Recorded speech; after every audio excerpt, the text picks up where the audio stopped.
Holy Spirit. Welcome, Holy One. Welcome everyone to my channel, One Verse and Fact.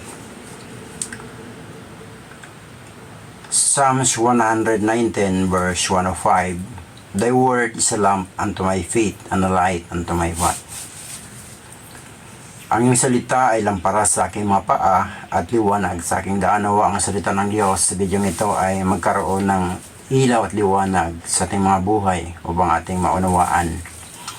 Sa kabila na nangyayari sa ating mundo, meron tayong liwanag mula sa salita ng Diyos upang tayo ay hindi malugmok sa kagulumihanan at kabalisahan sa mga bagay na nangyayari sa ating mga buhay, sapagkat ito ay nangyayari dahil sa mga salita ng Diyos.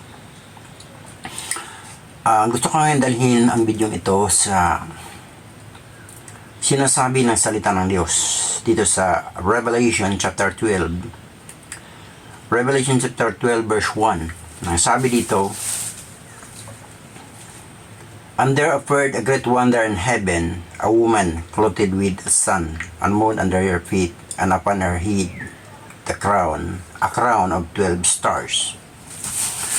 Sino ang babaeng ito na tinutukoy dito sa Revelation chapter 12 verse 1? Na ang babaeng ito ay nadaramta ng araw, kundi ito ay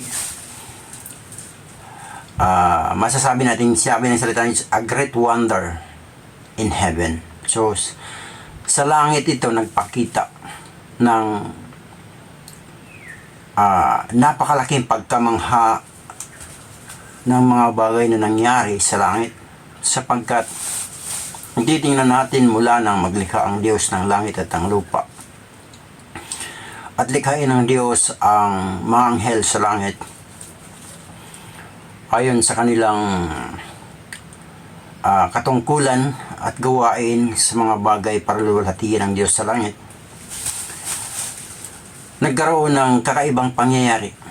Kaya nga sabi, and there appeared a great wonder, napakalaking pangyayari na nakakamangha sa langit. At ito ang nakita sapagkat ito ay pinakita ng Diyos dito sa lupa. Kung bakit pinakita ito ng Diyos kay Juan? Para ang mga tao sa kasalukuyang panahon ay magkaroon ng pananaw patungkol sa mga bagay na nangyayari sa langit na ipinakita ng Diyos, pinakita ni Jesus kay John the Apostle, John the Beloved, dito sa bahaging ito ng the Book of Revelation. So dito, makikita natin na yung babae na daramta ng araw at ang bituin, ang 12 bituin ay na sa kanyang ulo, nakakorona yung 12 stars na kumikinang. At kung mapapansin natin dito yung buwan na sa kanyang talampakan, ibig sabihin nakapatong siya, nakatungtong siya sa buwan. So napakalaking hiwaga nito. Kung wala ang Holy Spirit, imposible nating maunawaan. Ngunit dahil ito ay pinasulat ng Diyos sa Bible, 1998 nung ako ay napasok sa fasting. At ang aking babasahin ay nasa aklat ng Book of Revelation. At bago ko binasa, dumating ang tanong sa akin na mula sa Holy Spirit. Sabi niya, alam mo ba kung bakit ganyan ang pagkakasulat na itinuro ko sa sumulat sa aklat ng Revelation? Sagot ko, hindi ko alam. Sabi niya, ako ang nagturo ng mga lingwahe na puno ng hiwaga ang pagkakasulat ng aklat ng Revelation, upang maraming titingin, walang makikita, maraming magbabasa, walang mauunawa, sapagkat nasa akin ang susi ng unawa, sapagkat ako ang nagturo ng susulat ang gayong hiwaga na puno ng mga talinghaga. Simula noon, nagkaroon ako ng idea na sinabi sa akin ng Holy Spirit, dahil alam ko ang Holy Spirit ang nagsalita na yun, sapagkat sa sulat ni Pablo sa taga-Korinto, yung mga bagay na hindi nakita ng mata, Yung mga bagay na hindi narinig ng tinga, mga bagay na hindi pumasok sa puso ng tao, mga bagay na inihanda ng Diyos sa mga nagsisibig sa Kanya, alam ng Holy Spirit. Kahit malalim na mga bagay ng Diyos, alam ng Holy Spirit. Kaya ako ipinasulat niya ang layunin na to ng hiwaga dito sa aklat ng o sa chapter ng Book of Revelation, chapter 12, verse 1, na and there appeared a great wonder in heaven, a woman clothed with the sun and the moon under her feet, and upon her head a crown of 12 stars. Now, Matthew 22 verse 1 to 3, dito makikita natin yung plano ng Diyos, plano ng hari sa kanyang anak. Sabi ni Jesus dito sa parable sa Matthew 22 verse 1 and 2, and Jesus answered and spake unto them again by parables, and said, the kingdom of heaven is like unto a certain king which made a marriage for his son. So dito makikita natin na may pinatutungkulan ng pag-aasawa ng anak ng hari. At darating ang araw, magkakaroon ng kasalan. At ang hari na tinutukoy dito ay nasa Jeremiah chapter 10 verse 10. Jeremiah chapter 10 verse 10, ito ang sinasabi.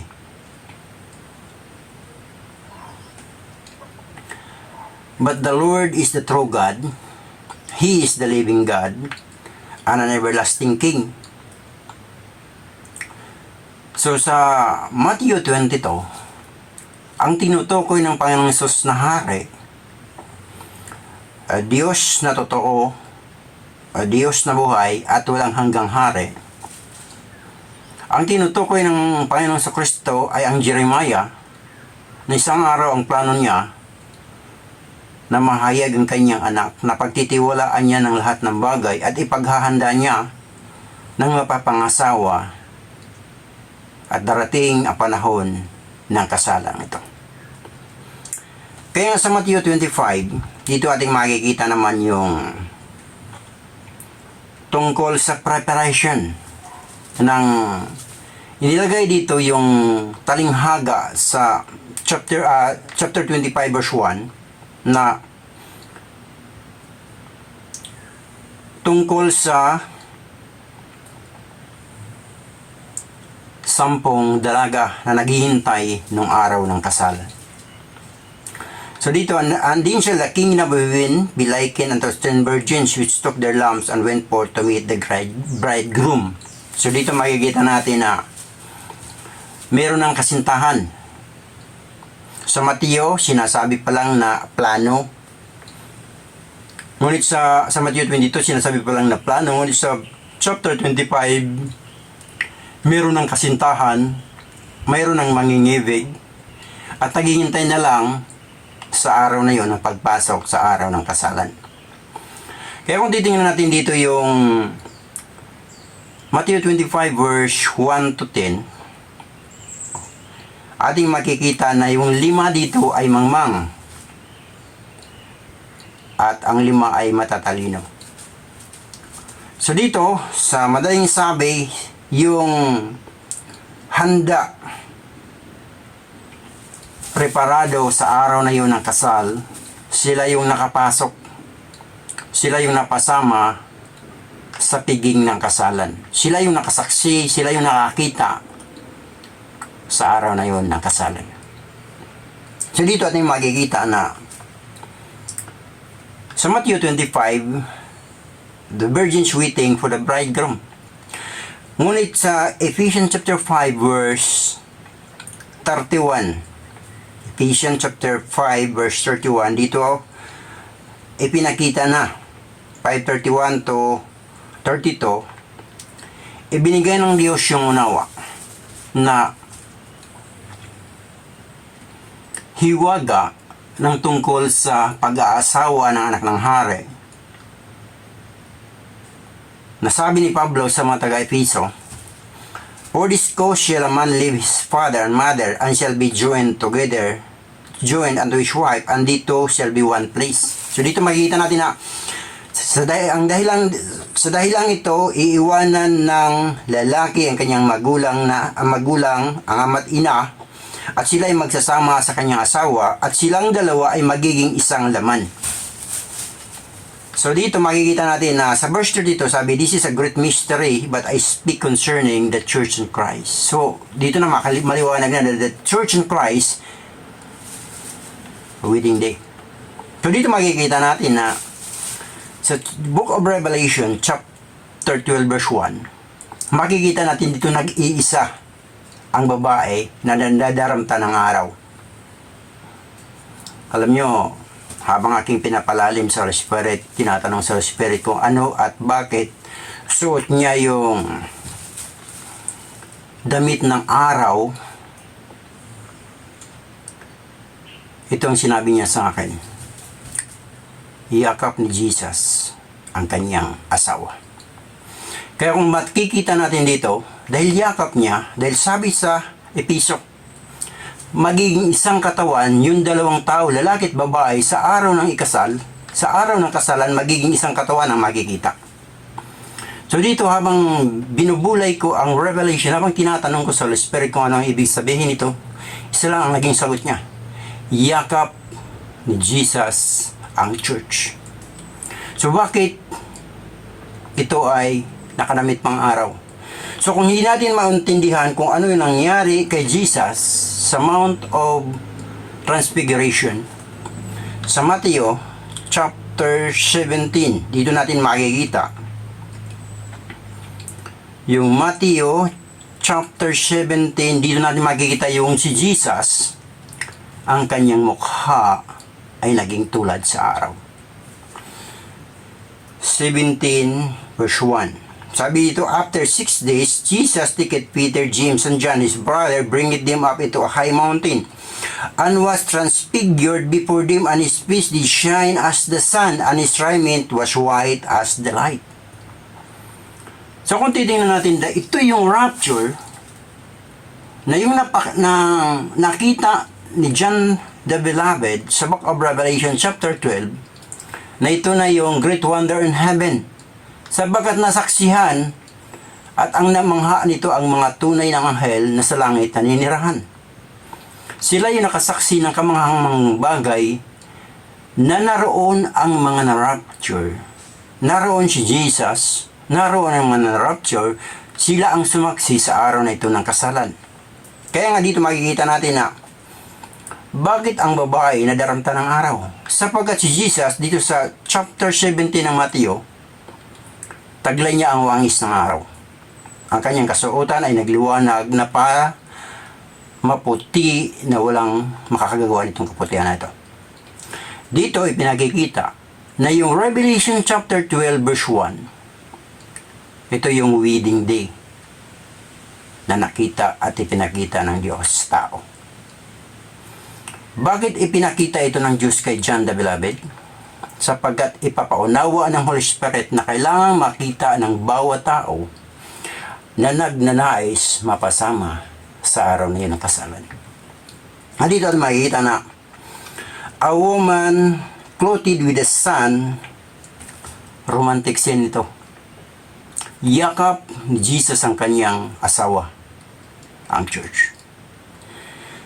Kaya dito makikita natin anong ugnayan, anong unawa meron ibinigay ang Holy Spirit. Alam nyo, Bible, interpret the Bible. Sa Genesis 37, dito natin makikita na yung tungkol sa bituin na putong sa kanyang ulo at tungkol dun sa buwan na kanyang tinutungtungan. Genesis 37. Salamat sa Holy Spirit na nagbigay liwanag. The word is a lamp unto my feet and a light unto my path. No, nawa ang salita ng Diyos ay magiging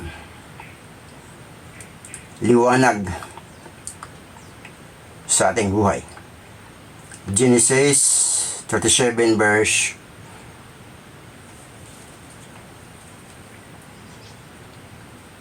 9. Ito yung sabi ni Joseph sa mga bagay na pinakita sa kanyang wonders in heaven. Genesis 37 verse 9, and he dreamed yet another dream, and told it to his brethren, and said, Behold, I have dreamed a dream more, and behold, the sun and the moon and the 11 stars made obeisance to me. So dito pinakita na sa wonders in heaven, nakita niya na ang araw yumukod, ang buwan yumukod, at ang 12 bituin yumukod sa kanya. Then, ang interpretation nito ay nasa verse 10 na naunawaan ng kanyang ama na si Jacob. So, dito, na si Jacob, ang pangalan niya na dito ay Israel. And he told it to his father and to his brethren, and his father rebuked him and said unto him, What is this dream that thou hast dreamed? Shall I and thy mother and thy brethren indeed come to bow down ourselves to the earth? Dito natin makikita na yung Revelation chapter 12 verse 1. Yung mga bituin ay ang mga anak ng Diyos. Ang 12 tribes na pinili ng Diyos. Sa lumang tipan, 12 tribes, ang 12 anak ni Jacob, ni Israel. Sa bagong tipan, ito yung tinatawag na 12 apostles of Jesus. So, sa madaling sabi, ito yung mga anak ng Diyos. Dito ipinakikita, bakit ang buwan nakatungtong ang babaeng ito? Sapagkat ang church na sumisimbolo sa nanay, buwan, na nasa lupa, maiiwan sa panahon ng rapture. Permado na ang salita ng Diyos na may maiiwan na mga churches sa araw ng rapture. So dito, nawa ang Holy Spirit ang magbigay sa inyo ng unawa sa mga bagay na ito. Upang ating maunawa ang mga pangyayari at mangyayari sa mga darating na mga panahon. Kumpirmado na may mga maiiwang churches, mga kasimbahanan na hindi handa, wala ang langis para magningas sa kanilang ilawan sa paghihintay sa araw na yon ng rapture. Nawa ang salita ng Diyos sa mixing video ito. Mixing video na ito ay makapagbigay liwanag sa ating mga puso't isipan, higit sa lahat makapagpatibay sa ating pananampalataya na darating ang rapture, darating ang araw ng kasalan ng Kordero ng Diyos, at mayroong maiiwan sa araw na yun ng mga churches. Sa next video po natin ay ating pag-aaralan at ating ibabahagi sa inyo ang tungkol sa sino at ano ang karakter ng mga churches na maiiwan sa rapture. Kaibigan, handa ka na ba sa araw na yun ng rapture? Alam mo ba, kilala mo ba ang Diyos na iyong sinasampalatayanan? Ano ang kanyang pangako sa iyo? Ano ang plano niya sa iyong buhay? Ano ang mga salita? Ano ang kalooban niya na ipinahahayag sa iyo? Ito ang panahon na dapat nating malaman. Malapit na ang rapture. At kailangang alam mo at paghahandaan mo tulad ng matalinong 5 babae na naghihintay sa araw na iyon ng kasalan. Ito ang kanilang paghanda. Meron silang ilawan at ang kanilang ilawan ay mayroong langis para mapanatili ang apoy, at bukod dito sa kanilang ilawan, meron silang reserbang langis. Si Jesus ang ilaw, at ang reserbang langis ay ang Holy Spirit. At ang Holy Spirit ang nakakaalam ng araw na yun na kasalan ng Kordero ng Diyos.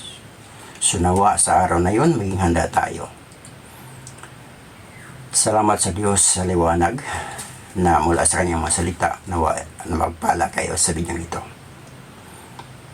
At kung hindi ka pa nakapag-subscribe sa aking channel, please to subscribe. One verse and fact. Dito inyong malalaman ang malalim na mga bagay ng Diyos. Buhat sa Holy Spirit. Sa disang papuri, subscribe na.